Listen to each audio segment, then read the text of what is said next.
राजमा की डायरी से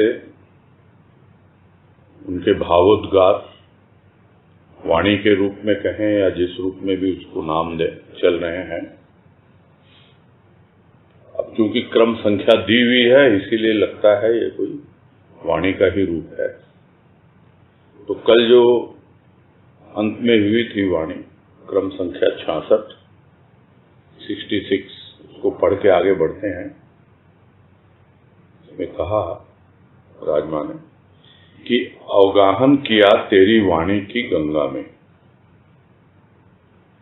तिलक लगाया तेरी चरण धूलि के चंदन का, दान किया जीवन क्षण की मुद्रा का, मन पवित्र मस्तक पवित्र जीवन पवित्र।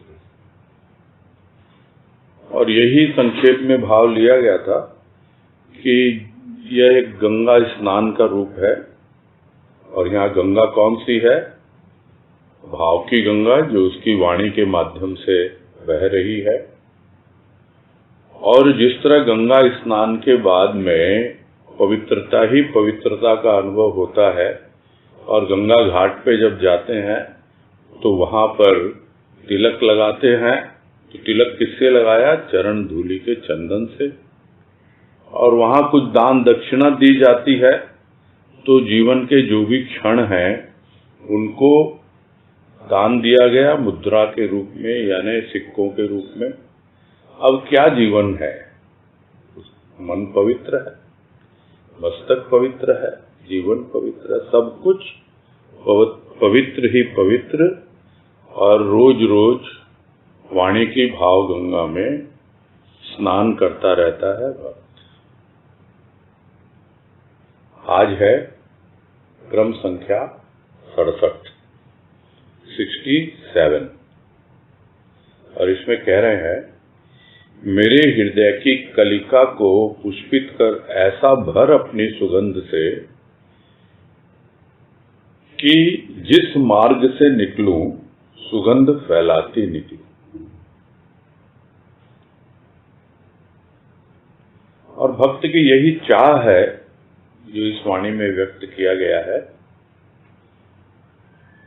कि हृदय कली के रूप में है और वो कली खिलना चाहती है और खिल के अपनी सुगंध से जहां जहां भी वो जाए सबको उस सुगंध से परिचित कराए।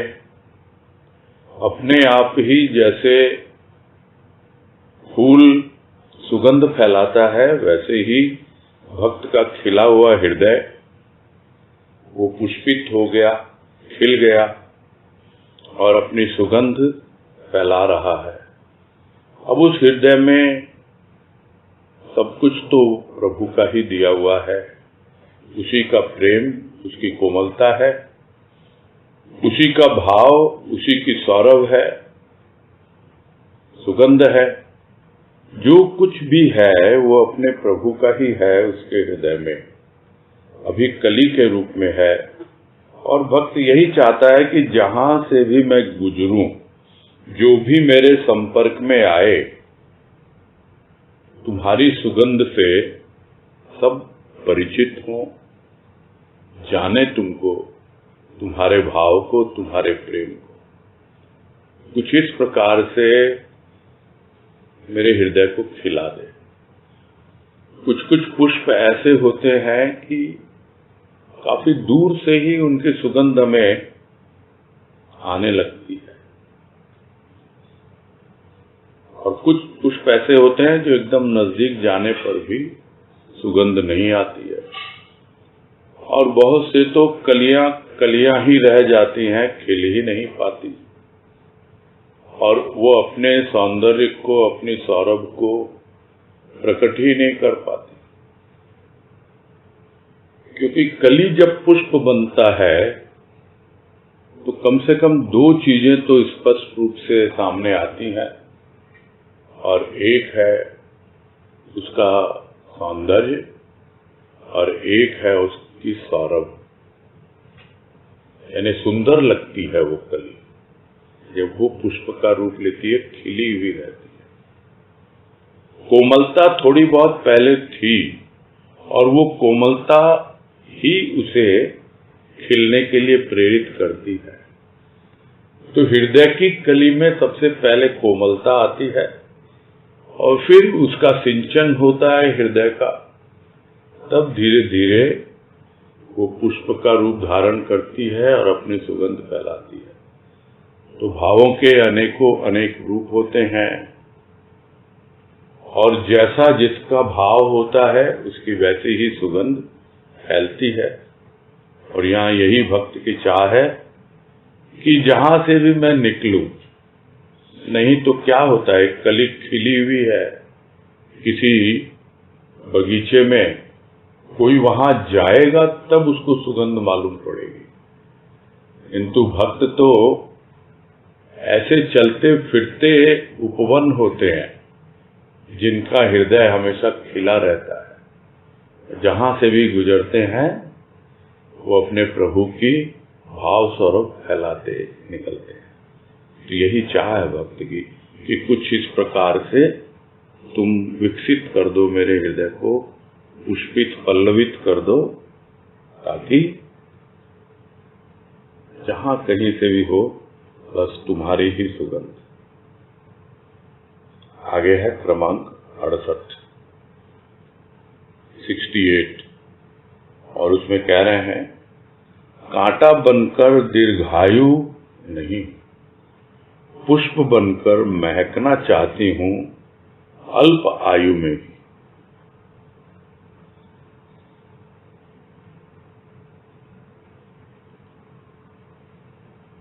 दीर्घायु और अल्प आयु, यहां एक ऐसा भाव है कि भले ही मुझे जीवन की अवधि, मेरी आयु बहुत ही अल्प हो, थोड़ी सी हो, किंतु मैं इस छोटे से जीवन में भी, इस अल्प आयु में भी फूल की तरह महकना चाहती हूं, पुष्प बनकर महकना चाहती हूं। और पुष्प की आयु देखते हैं हम बहुत कम होती है। तो जितनी जल्दी हृदय विकसित हो जाए और भले ही थोड़ा सा भी समय हो अपनी सौरभ फैलाने का, किंतु उसका जीवन तो सफल हो जाए। इसको गुरुदेव ने एक वाणी में समझाया कि खिलूं तो पुष्प की तरह और बिखरूं तो मिट्टी में भी सुगंध भर दो। यह होती है भक्त की चाह। भले ही थोड़े समय के लिए मेरा जीवन हो, किंतु मेरा जीवन सफल हो जाए, मेरा जीवन तुझमें ही समा जाए, समर्पित हो जाए। और नहीं तो देखते हैं सारी दुनिया कैसे जी रही है, न जाने कितने वर्षों वर्ष जीती है, उनसे दिन कटते नहीं, काटे नहीं कटते, और उनका एक एक पल जो है वो एक एक घंटे के समान व्यतीत होता है। किसका होता है? जो व्यक्ति चिंतित होता है, परेशान होता है, दुख से घिरा होता है, समय उसके लिए बड़ा भारी हो जाता है, काटे ही नहीं कटता। और जो व्यक्ति प्रसन्न चित्त है, प्रभु के प्रेम में मगन है, उसका समय तो पता नहीं कहां पंख लगा के उड़ जाता है। स्थूल रूप में अवधि वही होती है, किंतु जो कांटे के रूप में जीवन जी रहे हैं वो भले ही दीर्घायु जी रहे हो, क्योंकि कांटा बहुत दिनों तक जीता है। फूल एक सीमित समय के लिए खिलता है और मुरझा जाता है। वो अवस्था है कांटे में कुछ भी नहीं चुभता है, रूखा सूखा है, कोई नहीं चाहता, छूना नहीं चाहता कांटे को, क्योंकि वो चुभता है, किंतु वो अपना जीवन नहीं देखता, खुद का जीवन वो क्या पुष्प की तरह महक रहा है और या कांटे की तरह दूसरों को कष्ट दे रहा है। यहाँ एक तुलनात्मक रूप से समझने समझाने का प्रयास किया गया है कि भाई मैं क्या चाहती हूँ, मैं तो महकना चाहती हूँ, भले थोड़े समय के लिए। वो समय होगा उतना ही, किंतु मुझे लगेगा कि कितनी जल्दी ये जीवन संपूर्ण हो गया। और जब कांटे की तरह जीवन जीता है कोई, तो हो सकता है वही समय हो, वही आयु हो, किंतु वो इतनी लंबी लगने लगती है। तो कांटा बनकर दीर्घायु नहीं चाहिए मुझे तो पुष्प बनकर महकना है, भले ही थोड़े ही समय के लिए, अल्प आयु में। और आगे कह रहे हैं क्रम संख्या 69 69। रोम रोम से झंकृत है तेरा ही अपूर्व गान, तेरी वीणा बन गई न मैं, गुनगुनाती नहीं, तेरे अदृश्य भाव स्पर्श करते हैं तारों को, उत्पन्न होती है झंकार।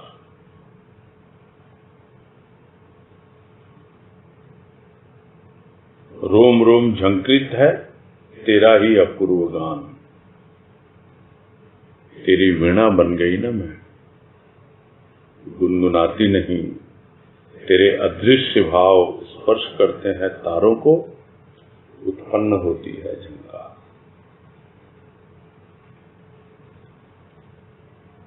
गाती नहीं, गुनगुनाती नहीं।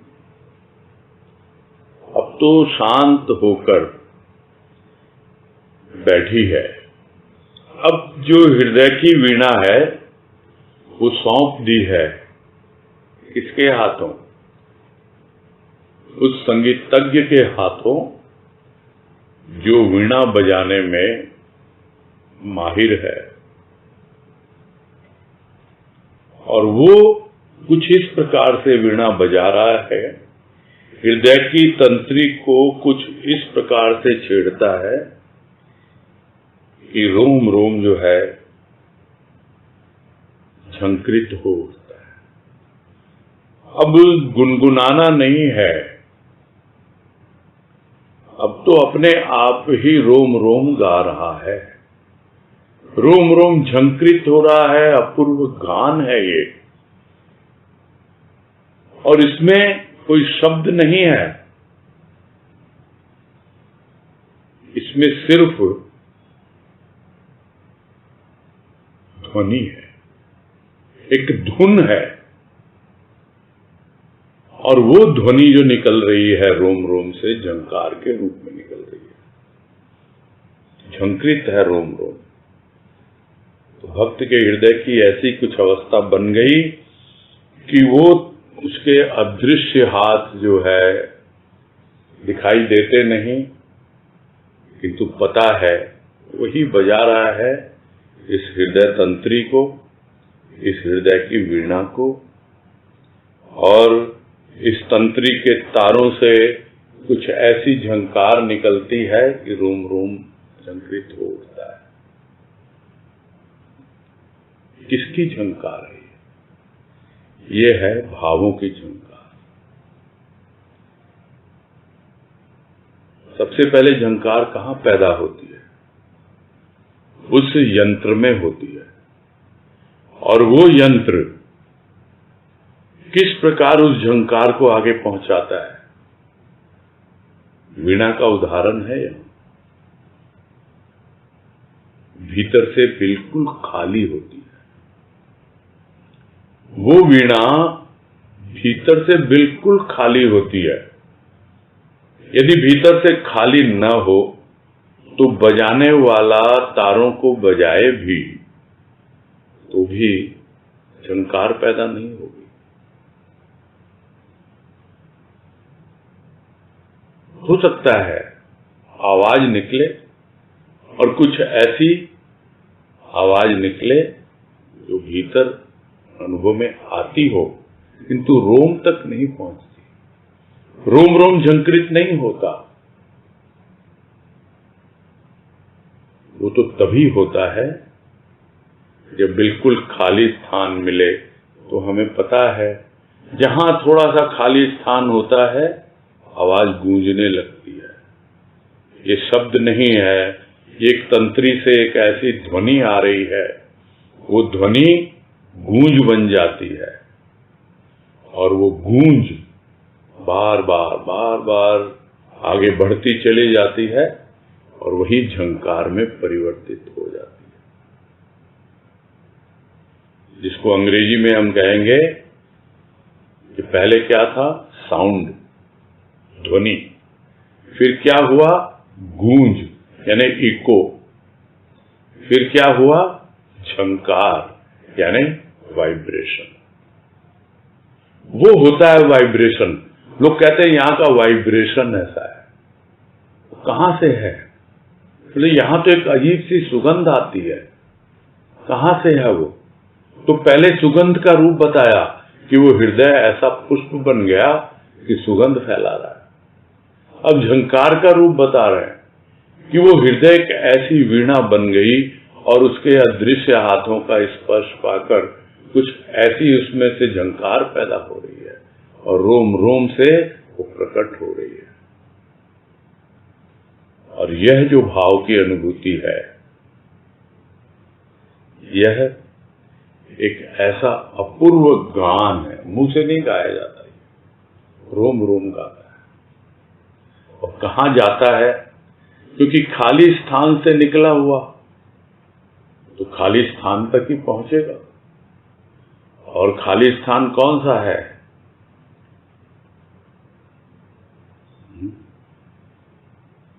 वो है पूरा अंतरिक्ष, पूरा आकाश। और उसको उर्दू में बहुत अच्छे से समझ में आता है, उर्दू शब्द में उसको कहते हैं खला। खाली स्थान यानी खला, पूरा अंतरिक्ष, पूरा आकाश। जब एक खला है सीने में, यानी हृदय बिल्कुल खाली है, तो वो जो बाहर का जो आसमान है, जो आकाश है, वो खाली है। इस प्रकार रोम रोम झंकृत हो उठता है और वो ध्वनि जो बजा रहा है, जिसके अज्ञात स्पर्श से वो सर्वव्यापी, वो खुद ही बजाता है और खुद ही सुनता है। और ये बहुत बड़ा सौभाग्य होता है उस भक्त का जिसको वो ऐसी अनुभूति दे देता है।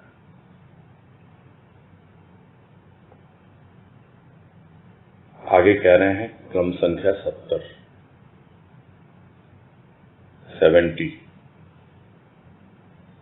बीते हुए दिवस मेरे नहीं थे, क्योंकि संसार को दे डाले। पश्चाताप करूं? नहीं, पश्चाताप को एक भी क्षण देना मुझे स्वीकार नहीं। आने वाले दिन तेरे हैं, अहंकार करूं उन पर तो मेरी मूर्खता है।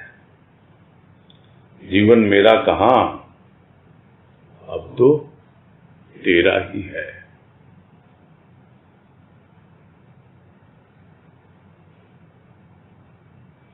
बीते हुए दिन क्या उसका रोना रोना है? क्या उसका पश्चाताप करना है? पता नहीं, कभी सुना था अपनी सत्संग में ही किसी से कि भाई कौन कहता है कि पश्चाताप तो करना चाहिए, पश्चाताप से ही आगे का रास्ता खुलता है। लेकिन बात मुझसे हो रही थी तो मैंने कहा मुझे तो समझ में नहीं आ रहा, पश्चाताप की क्या आवश्यकता है? पश्चाताप है बाद का ताप, पश्चात ताप, यानी जो बीत गई उसका ताप अब भी आप झेल रहे हो। यही कह रहे हैं यहां पर कि मैं उसका पश्चाताप करूं जो दिन बीत गए। मेरे थे ही नहीं वो दिन, मेरे वश में ही नहीं थे, क्योंकि वो तो मैंने संसार को दे डाले। मैंने अपना जीवन जिया ही नहीं। जो भी जीवन मैंने अब तक व्यतीत किया, किसके लिए? दुनिया के लिए। तो क्या अब उसके लिए मैं पश्चाताप करूं? क्या रोना रोऊं, बैठ जाऊं? अरे मैंने तो ऐसे ही दिन बेकार गुजार दिए। तो फिर यही तो कहते हैं ना सब कि बीती ताही बिसारी दे, आगे की सुध ले। अब आगे की सुध लो भाई, तुम तो समझो। क्या सुध लो? कि क्या तुम्हारी सुधि जाग गई? क्या तुम्हारी स्मृति जाग गई? तो भक्त कहता है हाँ जाग गई, समझ में आ गया। उसके लिए मैं पश्चाताप नहीं करने वाला, उसके लिए पश्चाताप करूं? उसके लिए एक भी क्षण अब दूं वर्तमान में? नहीं, स्वीकार नहीं है मुझको। तो अतीत में जो हो गया तो हो गया, अब वर्तमान में उसके लिए पश्चाताप करूं या प्रभु के साथ प्रेम और भाव की लीला खेलूं, उसके प्रेम और भाव में जीऊं? क्या करूं मैं अभी? और नहीं तो फिर वही भविष्य की चिंता। तो यही तो है जीवन। अभी कल ही कोटेशन डाला है फेसबुक पर, और इसी तरह का कुछ भाव है कि यदि आप उदास हैं तो यह समझ लेना कि आप अतीत में जी रहे हो, और यदि आप चिंतित हैं तो समझ लेना भविष्य में जी रहे हो। यदि आप शांत हैं तब समझना कि आप वर्तमान में जी रहे हैं। अतीत हमेशा उदास कर देता है, मैंने ये किया, मैंने वो किया, ऐसा हो गया, बस उदासी आती है और उसके लिए यही लगता है अब बहुत गलत काम किए, न जाने कुछ उसके लिए पश्चाताप करता रहता है और कुछ कर भी नहीं पाता। वो नहीं, स्वीकार नहीं है। वो तो दे डाले जो दे डाले संसार को, अब उसके बारे में क्या सोचना? अब एक क्षण भी मैं उसमें बर्बाद करूं वर्तमान में नहीं। और गुरुदेव ने भी कहा है वाणी में, अतीत व्यतीत हुआ, वर्तमान में रत हो, प्रेम का भविष्य सदा उज्जवल। तो वर्तमान में किसमें रत हो? प्रभु के प्रेम में। तब उस प्रेम का भविष्य सदा उज्जवल रहेगा। और नहीं तो अतीत में तुम किसमें रत थे? अतीत में रत थे तुम दुनियावी प्रेम में, संसार को दे डाला सब कुछ। चलो हो गया, बीत गया, अब पश्चाताप करने की कोई आवश्यकता नहीं। स्वीकार नहीं है भक्त को कि अब मुझको लेके एक क्षण भी पश्चाताप में व्यतीत करूं मैं, क्योंकि आने वाले दिन तो तुम ही को समर्पित है। जो भविष्य है वो तुम्हारे हवाले है पूरा। और जब तुमको सौंप दिया सब कुछ, तो फिर क्या उसके ऊपर अहंकार करूं कि देखो मैंने वर्तमान में अब सब कुछ अपने प्रभु के ऊपर डाल दिया, उसके चरणों में डाल दिया, सब कुछ उसको सौंप दिया, पूरी तरह समर्पण कर दिया। वाह वाह, मैंने क्या किया है। क्या इस पे मैं अहंकार करूं? अरे ये तो मूर्खता कहलाएगी तुम्हारी। मूर्ख होते हैं ना, वो दिखाते हैं, देखो मैंने ऐसा कर दिया, मैंने वैसा कर दिया। मैं सत्संग में कितना वो करता हूं, मैं कितना भजन गाता हूं, कितना अच्छा मैं प्रवचन करता हूं, क्या है मेरी भक्ति देखो। अरे ये तो मूर्खता है। अगर कोई वर्तमान में अगर उसको सौंप के अपना जीवन उसका अहंकार करता है, ये तो मूर्खता है। क्यों मूर्खता है? क्योंकि जीवन तुम्हारा है ही कहां, किस पे अहंकार कर रहे हो भाई? कोई तुम्हारी चीज होगी, उसी का तो अहंकार होगा, तुम्हारा है ही नहीं कुछ, किस पे अहंकार करोगे? तो भक्त को अच्छी तरह समझ में आ रहा है कि पश्चाताप से कोई फायदा नहीं और अहंकार एक मूर्खता का रूप बनकर आएगा। तो क्या करना? वर्तमान में प्रभु के प्रेम भाव में रत रहो। जीवन तो उसको सौंप ही दिया है। अब मेरे हाथ में कुछ नहीं है, अब जीवन मेरा है ही नहीं, जीवन तो उसी का है। आगे है क्रम संख्या 71। इसमें कह रहे हैं, मेरी मुक्ति उसी दिन हो गई जिस दिन अपने जीवन को तुझे सौंपा। मेरे जीवन के क्षण तेरे जीवन में मिश्रित हो अमर हो गए। अब मृत्यु से भय कैसा?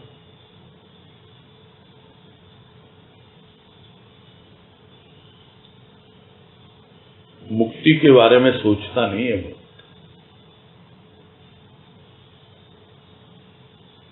उसको पता है कि उसकी मुक्ति तो उसी दिन हो गई जिस दिन उसने भक्ति को संपूर्ण रूप से अपने जीवन में धारण कर लिया। यानी अपना जीवन पूरी तरह उसको सौंप दिया। और सौंपा ही नहीं है, उसने स्वीकार भी कर लिया। और जब स्वीकार कर लिया तो मेरे जीवन के क्षण और उसके जीवन के क्षण कुछ अलग हैं। मेरी श्वासों में तो उसकी श्वासें आ रही है और मेरी श्वास कहां जा रही है? उसी में मिल रही है। पता नहीं श्वास बाहर गई, कहां गई? अरे वही तो श्वास ले रहा और छोड़ रहा है। क्या है जीवन के क्षण? मेरा जीवन तब उसका हो गया, मेरा जीवन उसके जीवन में मिक्स हो गया, मिश्रित हो गया। अब वो कौन है? वो तो अमर है। वो अगर अमर है तो फिर क्या मुझे मुक्ति की चिंता करनी है? जब भी मरूंगा उसी में समाऊंगा। अब भय कैसा है मृत्यु से? और मरना है क्या? मरना क्या कोई शरीर का है? शरीर तो न जाने कितनी बार मरा है, किंतु फिर भी क्या मन मरा? कबीर ने तो कहा ना, माया मरी न मन मरा, मर गए शरीर। शरीर मर जाता है लेकिन माया और मन मरता नहीं है। तो क्या होता है उसका? वो प्रभु में ही समा जाता है और जीते जी ही समा जाता है। उसका मन पूरी तरह यानी पूरा सूक्ष्म प्रभु में समा गया, क्योंकि अब जीवन उसका है नहीं। उसी के भाव हैं जो भीतर आते हैं, बाहर जाते हैं। उसके भाव आ रहे हैं, जा रहे हैं। उसका जीवन मेरा जीवन। उसने भावपूर्ण जीवन जिया, उसकी कृपा से मैंने उसे जीवन समर्पित किया, मेरा जीवन भी भावपूर्ण हो गया। तो इस तरह भक्त अनुभव करता है कि मेरे जीवन में उसका जीवन मिक्सअप हो गया, पूरी तरह मेरे जीवन के क्षण उसके जीवन में मिश्रित हो गए। यानी दोनों कुछ इस प्रकार से मिक्स हो गए कि कोई बोल नहीं सकता है कि मेरा कोई इंडिपेंडेंट कोई जीवन है या कोई स्वतंत्र जीवन है भक्त का। वो तो अपनी स्वतंत्रता को पूरी तरह प्रभु को दे चुका है। अब प्रभु उसे उस स्वयं की अनुभूति कराए, सारे तंत्र को समझाए, तब समझ में आए। अब तो सारा जीवन उसका हो गया, उसका जीवन मेरा, मेरा जीवन उसका। बस अब तो मुक्ति ही मुक्ति है। भय कैसा है? तो वही है जीवन मुक्त अवस्था जिसको गुरुदेव ने भी कई जगह समझाया अपने लेखों में, कि उसके बाद मुक्तावस्था में जीवन व्यतीत करता है भक्त, जब वो भक्ति की पराकाष्ठा में पहुंच जाता है, यानी जब उसका जीवन पूरी तरह सर्वव्यापी में समा जाता है और सर्वव्यापी उसके भीतर समा जाता है। और यही तो ज्ञान है, और क्या ज्ञान होता है। अब कोई भय नहीं है। भय कैसा? क्योंकि अंतिम भय तो मृत्यु से ही है, वो अंतिम भय है। और जो भय होते हैं वो अभाव के कारण होते हैं। आज पैसा है, कल नहीं होगा, तो पैसे का अभाव, वो अभाव भय लेके आता है। आज तो शरीर बिल्कुल स्वस्थ है, कोई बीमारी लग गई तो कल क्या होगा, भय होता है। अभाव हो गया ना स्वास्थ्य का। तो इस तरह अभाव ही भय लेकर आता है जब तक जीता है प्राणी। किंतु जब यह भाव आ जाता है कि मेरे जीवन के प्रत्येक क्षण उसके जीवन के प्रत्येक क्षण में मिश्रित हो गए, मेरा भाव उसमें मिल गया, उसका भाव मुझ में मिल गया, और अब अलग होने की कोई गुंजाइश ही नहीं है, तब अपने आप उसका भय दूर हो जाता है। क्योंकि यह भाव ही भाव है, और वो भाव ऐसा है जिसमें कभी अभाव आता ही नहीं। इसी को कह रहे हैं कि अब भय कैसा। आगे है क्रम संख्या 72। हे स्वर सम्राट, छेड़ कोई ऐसा राग कि शांत हो जाए ये आशा और इच्छा के दीपक, लहराए केवल तेरे ही स्नेह का जल।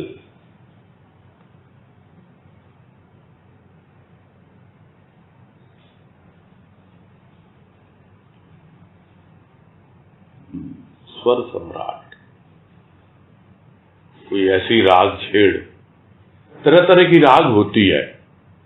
हमने सुना है राग रागिनी, बुझते हुए दीपक जल जाते हैं और जलते हुए दीपक बुझ जाते हैं। अब एक एक रागों का नाम तो ध्यान नहीं है, क्योंकि इतना संगीत हमने सीखा भी नहीं है। सुनी हुई बात यह हो सकती है, राग दीपक जो होता है वो ऐसा होता है, जो कोई गाता है राग तो बुझते हुए दीपक जल जाते हैं। और एक होता है राग मल्हार, वो गाता है तो बारिश होने लगती है, और जो कुछ भी जलता हुआ है निरर्थक, कहीं जैसे जंगल में आग लगी हो, वो बुझ जाती है। अभी जब हम देखते हैं टीवी में, जगह जगह जंगलों में आग लगी हुई है। कोई है नहीं ऐसा स्वर सम्राट जो कोई ऐसा गीत गाए, राग मल्हार गाए, कि ऐसी बारिश हो जाए कि वो आग बुझ जाए। अब यह है सूक्ष्म का रूप, कि कुछ ऐसी राग छेड़ तू कि यह जो आशा और इच्छा की आग लगी हुई है ना, अभी तो दीपक के रूप में है, फिर और भड़केगी ये, और भड़केगी, पहुंच जाएगी कहां से कहां। पूरा जितना जंगल है, जितने भी मेरे भाव विचार हैं जो तुम्हारी कृपा से आए हैं भीतर, छोटे छोटे हृदय के पुष्प खिले हैं, सबको जलाकर राख कर देगी ये तो। कौन सी? इच्छा और आशा, दोनों भविष्य में ले जाती है। आशा किसके लिए है? भविष्य के लिए। जो इच्छा है अभी पूरी नहीं हो रही, तो अगर इच्छा पूरी हो गई तो फिर इच्छा रहेगी ही नहीं। तो अगर फिर भी इच्छा है, इसका मतलब वो भविष्य में पूरी करने की कामना उसके भीतर है। यानी कामना और इच्छा एक ही बात है। तो कैसा राग छेड़ तू भीतर, ये अपने आप ही जो इच्छा और आशा के दीपक जल रहे हैं वो बुझ जाए, शांत हो जाए, और क्या लहराए? केवल तेरे स्नेह का जल। यानी ऐसी बारिश कर तू कि पूरा आप्लावित हो जाए, बाढ़ आ जाए भीतर, तुम्हारे प्रेम की बाढ़ आ जाए और वही लहराए केवल तुम्हारे स्नेह का जल। हमेशा हमेशा के लिए जितनी मेरी इच्छाएं कामनाएं वो शांत हो जाए, जितनी भी भविष्य के प्रति मैं आशा रख रही हूं वो मेरी आशा तुम्हें समर्पित हो जाए। ये भी तो कहते हैं कभी, आशा तृष्णा ना मरी, मर गए शरीर। तो आशा और तृष्णा यानी और जो होती है प्यास, प्यास क्या है? इच्छा, कामना बुझती नहीं है। एक इच्छा पूरी हो दूसरी आ जाती है। और इस संदर्भ में भी ध्यान में आ गया, याद आ गया, मतलब किसी ने ऐसे ही चर्चा में पूछा था कई साल पहले कि भैया ये इच्छाओं का क्या करें? एक इच्छा पूरी होती नहीं, दूसरी खड़ी हो जाती है, वो होती नहीं, तीसरी आ जाती है, कभी अंत ही नहीं है इसका। अब जैसा गुरुदेव की कृपा से जवाब दिया गया यही कि कोई ऐसी इच्छा करो ना जो आसानी से पूरी ही ना हो, और वही इच्छा है ये इच्छा है कि लहराए केवल तेरे ही स्नेह का जल। जब ये इच्छा आ जाएगी ना भीतर, अपने आप जो निरर्थक इच्छा है और जो निरर्थक आशा है, सब कुछ अपने आप ही शांत हो जाएगी और रह जाएगी केवल यही इच्छा कि तुम्हारा प्रेम वही लहराए मेरे भीतर हमेशा। आगे कह रहे हैं क्रमांक 73 में 73, मन की दशा, मन की व्यथा मैं क्या जानूं। नमन किया मन जब मैंने तुम्हारे समक्ष, तभी से मन हो गया तुम्हारा। अपने मन की अवस्था तुम ही देखो।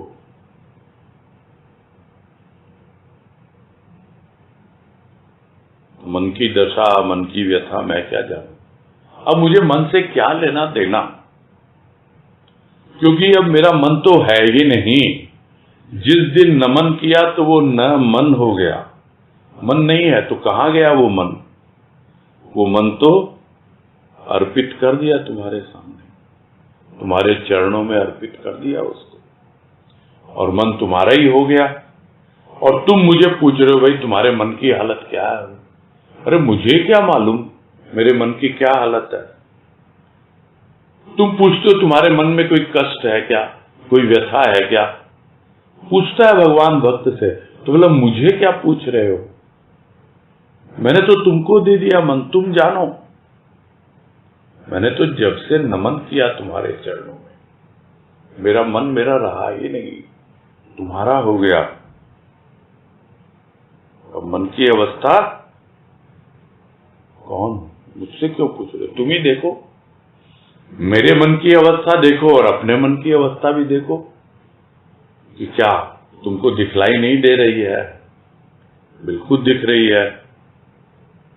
तो मैं जानना नहीं चाहता, बस यही कहता है, मैं जानना नहीं चाहता कि मेरे मन की क्या दशा है, क्या व्यथा है, क्या हो रहा है मेरे मन में।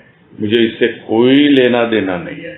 बस मैंने तो मन तुमको सौंप दिया, अब जो भी हो रहा है तुम्हारे भरोसे ही हो रहा है, और तुम मुझसे पूछना मत कभी कि तुम्हारे मन की क्या दशा है, मैं नहीं जानता। और फिर भी पूछते हो तो अपने मन में झांक के देख लो। तुम अपने मन की अवस्था तुम जानते हो ना, मैं नहीं जानता अपने मन की अवस्था। मुझे कोई लेना देना ही नहीं है अपने मन से, ये मन तो तुम्हारा हो गया। भाव की यह स्थिति यदि बन जाए जीवन में, क्या कहने। अपने मन की अवस्था तुम ही देखो, तुम ही देखो अब मेरे मन की अवस्था और अपने मन की अवस्था, दोनों आपस में खेल रहे हैं, क्या हुड़दंग मचा रहे हैं, कोई लीला रच रहे हैं, और या फिर शांत होकर व्यथित होकर परेशान है, पता नहीं लगता और जरूरत भी महसूस नहीं हो रही है भक्त को। इसने तो यही सोच लिया, बस सौंप दिया है तुमको, अब तुम जानो, ये मन पूरी तरह तुम्हारा हो गया। आगे है क्रमांक 74।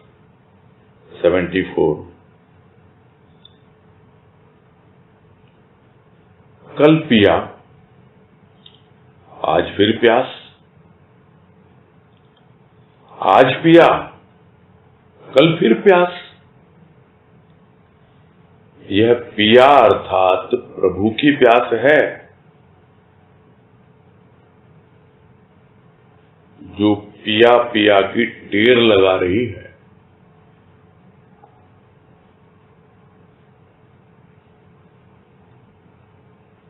फिर पढ़ देते, कल पिया आज फिर प्यास, आज पिया कल फिर प्यास।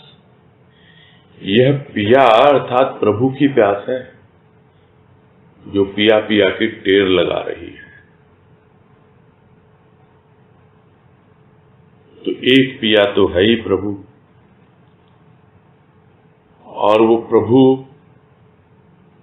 अब क्या पिला रहा है कि नहीं पिला रहा है,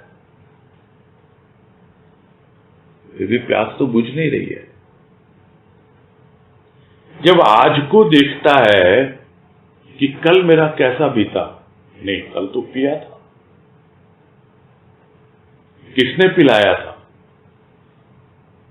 पिया ने ही पिलाया होगा,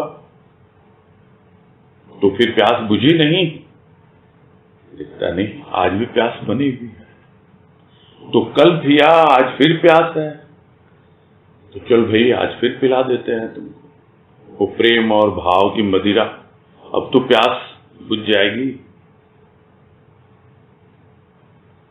तो आज पिया, लेकिन क्या प्यास बुझ गई, कल देखते हैं, कल फिर से प्यास।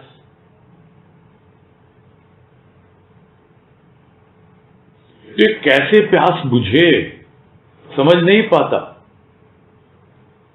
कि कौन सी प्यास है जो बुझती नहीं, और लोगों से सुनता है, देखता है, भाई हमारी तो सब तरह की प्यास बुझ गई यहां आकर, किसी प्रकार की कोई अब आशा है ही नहीं, किसी प्रकार की कोई व्यथा है ही नहीं, एकदम हम तो प्यासे भी नहीं है, तृप्त हो गए, एकदम शांत हो गए।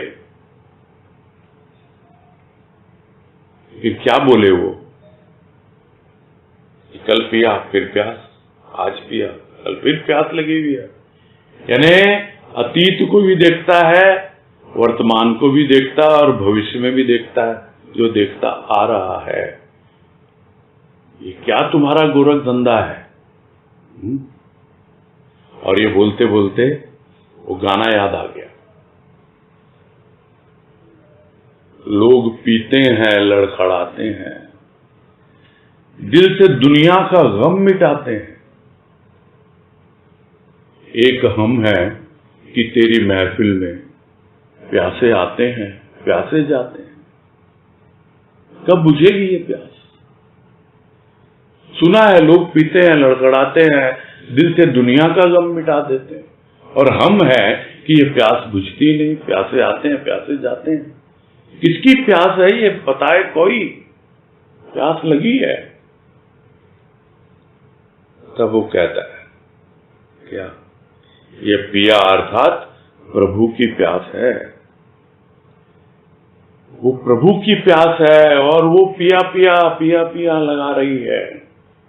पुकार रही है, टेर लगा रही है, माने बार बार पुकार रही है, जैसे कोई पक्षी कोयल की तरह, पिया पिया पिया पिया। और जो प्यासा होता है ना, उसको यही लगता है कि अपने पिया को पुकार रही है। कितना पिएगी भाई, फिर भी पुकार रही है। जो पिया की प्यास है कभी नहीं बुझती जब तक पूरी तरह से एकाकार न हो जाए। तभी तो भक्त के मन में कुछ ऐसा भाव आता है जो गुरुदेव ने एक वाणी में कहा कि पिला कुछ ऐसी पिला, कोई पी न कहे मैं ला न कहूं। बस एक बार पिला दे कुछ ऐसा कि कोई भी न कहे पी और पी और पी, और मैं बिल्कुल न कहूं और ला और ला। बस बुझ जाए प्यास हमेशा हमेशा के लिए। तो कल पिया, आज फिर प्यास, आज पिया, कल फिर प्यास आ गई। ये क्या है भाई? पिया की प्यास है तो पिया भाई, बोल रहा हूं ना पिया से, पुकार रहा हूं ना उसको, कुछ ऐसा पिला दे तू। बस ये पीने पिलाने की बात ही पूरी हो जाए। ये भक्त जो है समझ पा रहा है ये प्यास तो प्रभु की है, अब न जाने कब बुझेगी, जब उसकी कृपा होगी, जब वो चाहेगा तभी बुझेगी।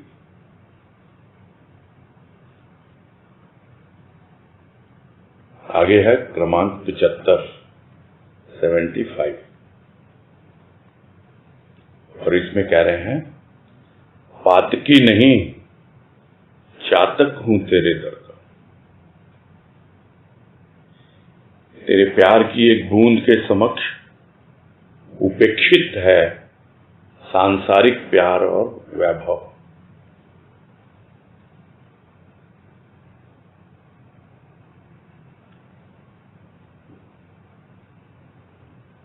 पातकी नहीं, पातकी यानी जिसने कुछ पाप किए हो, जो पाप किए हो वैसा नहीं हूं मैं। समझ में आ रहा है भक्त को? मैं तो प्यासा हूं चातक की तरह, बार बार पुकारता हूं पिया पिया, पिला मुझे कुछ। आया हूं तेरे दर पर, तेरे दर पे आए हैं, प्यासे आते हैं प्यासे जाते हैं। कोई पाप नहीं किया मैंने, मैं प्यासा हूं लेकिन चातक की तरह। बस तेरे एक प्यार की बूंद मिल जाए तो फिर मैं क्यों जाऊं दुनिया में, क्यों किसी से कहूं भाई कि मैं प्यासा हूं मैं प्यासा हूं। नहीं, मैं तो तेरे प्यार की एक बूंद के लिए प्यासा हूं। जैसे चातक प्यासा है, कब वो बूंद स्वाति नक्षत्र में उसके गले में पड़े। प्यासा रहना सीख लिया है मैंने। भक्त जानता है प्यार की एक बूंद मिलेगी उसे,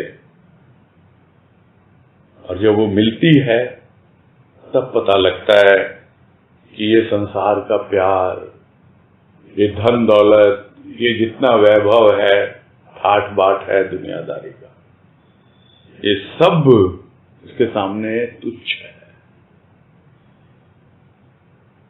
पहले उसी की इच्छा रहती थी, उसी की अपेक्षा रहती थी, किंतु अब जब प्रभु के प्रेम की एक बूंद आ गई इस कंठ में, सब कुछ निरर्थक लगता है। अब कोई अपेक्षा नहीं, अब तो उपेक्षा ही उपेक्षा है,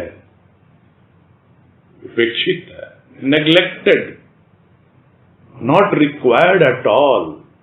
तुम जानो, बस मुझे तो तुम्हारे प्यार की बूंद चाहिए, बस गले में टपकती रहे, प्यास बनी रहे। यही तो जीवन है चातक का। और तभी तो एक भजन कोई है जिसमें हम लोग कहा करते हैं कि प्यासा रहना सीख तभी तू चातक कहलाएगा। चातक कहलाना है क्योंकि उसको प्यास साधारण जल से नहीं बुझती। यह जो दुनियावी प्रेम है उससे प्यास नहीं बुझ रही है, प्रभु के प्रेम से ही प्यास बुझती है। वो होता है चातक रूप भक्त का। और भक्त अगर मान ले अरे मैंने तो बहुत पाप किए हैं, मैं तो पातक हूं, तो चातक कैसे बनेगा? सबसे पहले तो भूलना होगा मैंने कोई पाप नहीं किया, मैं चातक हूं। तब समझ में आएगा कि एक बूंद भी अगर मिल जाए ना तो सब दुनियादारी के प्यार और उसका जितना आकर्षण अभी है अपने आप छूटता है। और अगर नहीं छूट रहा है आकर्षण, यदि वो उपेक्षित नहीं होता है तो समझना चाहिए अभी प्रभु का प्यार मिला नहीं है। बहुत सीधा इक्वेशन है ये। अक्सर लोग पूछते रहते हैं चर्चा में कि भैया कैसे पता लगे कि प्रभु का प्यार आ गया, प्रभु से प्रेम करने लग गए। इसकी पहचान ही यही है। ये दुनियावी प्रेम जो है और ये जो ठाट बाट और ये लग्जरी वैभव, इन सब के प्रति रुझान एकदम खत्म होने लगता है और एक समय आता है पूरी तरह से उपेक्षित हो जाता है, ध्यान ही नहीं जाता उस पर। ये उसकी पहचान है। तो ये महत्व है। और अगर भक्ति करने चला है और वो भक्त देख रहा है कि मुझे इन सब से कोई लेना देना नहीं, मुझे तो बस चातक की तरह एक प्यार की बूंद चाहिए तेरी, मैं तो उसी का प्यासा हूं। आगे है क्रमांक 76। उदासी मिटी तेरी प्यास से भी तृप्ति से भी। उदासीन किया निरर्थक विचारों से अपना बनाकर, आसीन किया अपने चरणों में, आसीन हुआ मेरे हृदय में। और ये है सहज जीवन।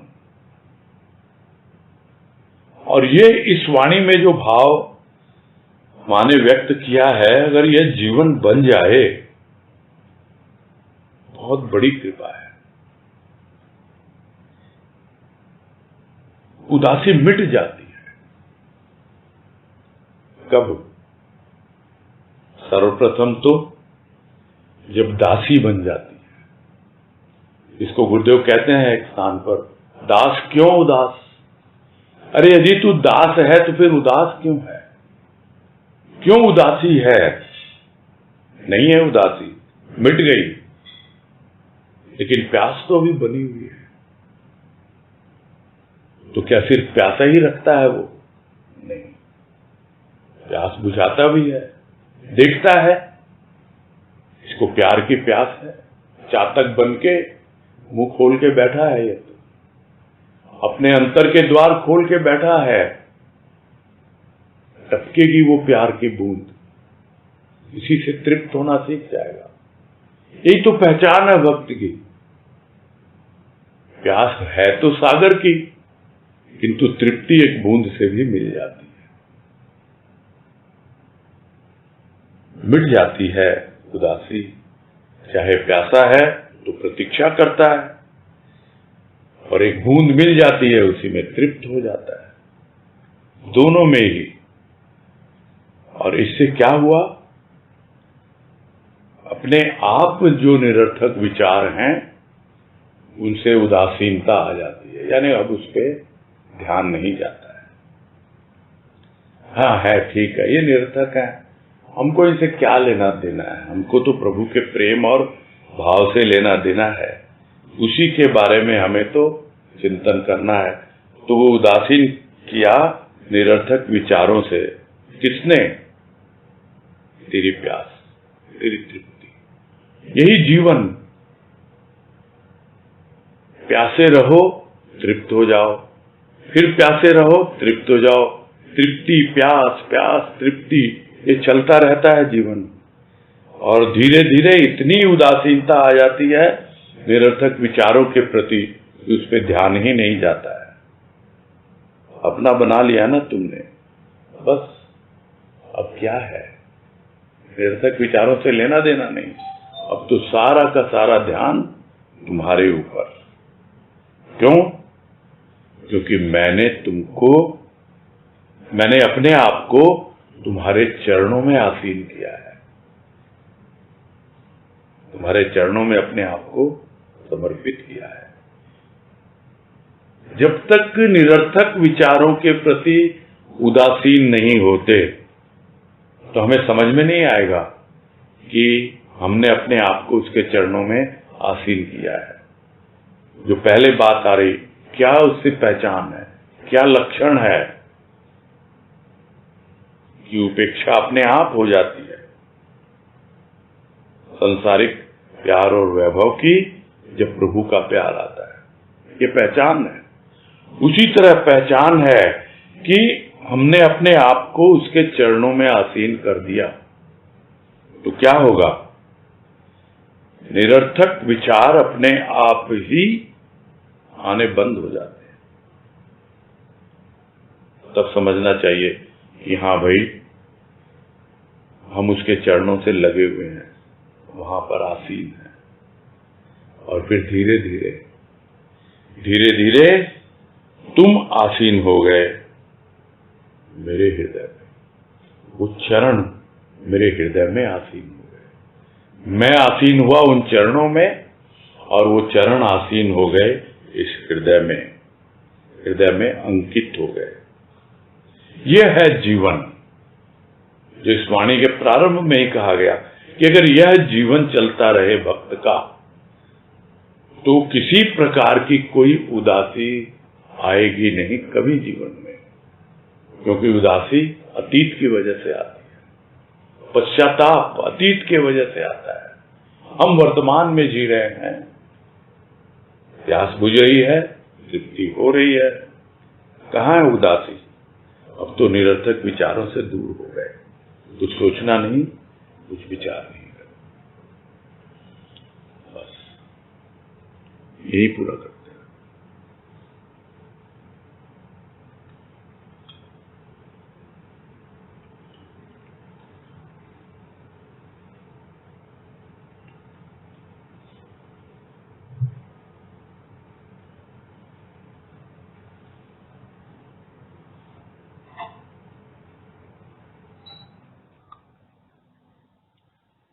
तनुश्री शर्मा, बोलो।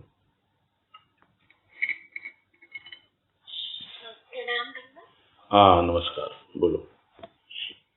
ये प्रभु का प्रेम बढ़े, इसके लिए हम क्या कर सकते हैं? अपने आप बढ़ेगा, वही ध्यान रहे आपका। अभी समय लग सकता है, प्रेम बढ़े क्या है आपको अपना खुद समझ, जिस दिन आ जाए ना, मन में बैठ जाता है ना कि बस मेरे जीवन में मेरा प्रभु इसीलिए आया है ताकि मैं उससे प्रेम करूं और उसी के प्रेम में मगन रहूं, तो अपने आप ही निरर्थक चीजें दूर होने लगती है। पहचान है जो निरर्थक विचार हैं, जो सांसारिक दुनियादारी के मोह माया है, उसका जो भी आपको ठाट बाट, इन सब चीजों से उदासीनता आने लगती है अपने आप। वो उसकी पहचान है। बढ़ाने की क्या है, आप तो प्रभु के सामने निवेदन करो, और कुछ नहीं है, प्यार चाहिए मुझे तो तेरा, मैं प्यासा हूं, पिया पिया पुकार रहा हूं, कल पिया थोड़ा बहुत दे दिया तुमने, मुझे और प्यास लगी है, बढ़ाना। तो पिया की प्यास है, प्रभु की प्यास है, इसीलिए पिया पिया करता रहता है वो। ऐसे ही बढ़ती है। मतलब प्रभु की तरफ से प्रेम चाहिए या ये चाहिए कि हम उससे और प्रेम करें? प्रेम तो प्रभु का ही होता है ना। आप अपने प्रेम को सिर्फ डाइवर्ट कर दो और कुछ नहीं करना है। फिर देखो। अपने जीवन को उसको सौंप दो, तो प्रत्येक क्षण जो है उसके जीवन के क्षणों के साथ मिक्स हो जाएंगे। ये थी ना वाणी एक। बस। और जिसको हम कहते हैं कि भाई अब हम थोड़े जी रहे हैं, हमने तो अपना जीवन उसको सौंप दिया, अब वो जैसे चला रहा है हमको, हम तो वैसे ही जी रहे हैं। देखो ना, उसमें अपने आप प्यार देगा, अपने आप भाव देगा, सब कुछ देगा वो। सौंपने में कमजोरी होती है थोड़ी। हाँ, ठीक है। हाँ, हरिओम हरिओम। ठीक है, फिर पूरा करते हैं। हरिओम भैया जी। हाँ, हरिओम हरिओम, सभी को। सबको हरिओम हरिओम। हरिओम, सबको हरिओम। प्रणाम। हरिओम। हरिओम, सबको हरिओम।